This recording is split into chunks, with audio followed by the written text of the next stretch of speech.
মামাতো বোনকে বুঝালাম, শোন আমাদের বাড়ির বউ হবি। তখন আমার কথা শুনে মামাতো বোন বলল, তোমাদের বাড়ির বউ হলে কি আমাকে খুব আদরে রাখবে? আমি বললাম, আরে হ্যাঁ, অনেক আদরে রাখবো।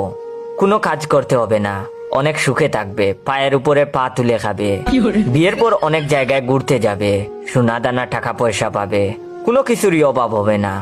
এটা শুনে মামাতো বোন বলল, তাই? কিন্তু আমি তো রান্না করতে পারি না। তখন আমি বললাম, আরে পাগল নাকি, রান্না করতে হবে না, দরকার হয় 3টা কাজের লোক রাখবো। এখন বলো আমাদের বাড়ির বউ হবে? তখন মামাতো বোন বলল, তাই, ওকে হব। মামাতো বোনকে অনেক বুঝিয়ে পটালাম আমাদের বাড়ির বউ হবার জন্য।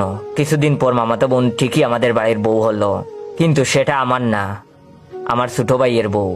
আমার ছোট ভাই আর আমার মামাতো বোন ওই দুইটাই রিলেশন করতো অনেক আগে থেকে। এটা আমি জানতাম না, হুদাই মামাতো বোনকে পটাতে গেছিলাম। এখন দর্শক হয়ে ওদের ভালোবাসা দেখি।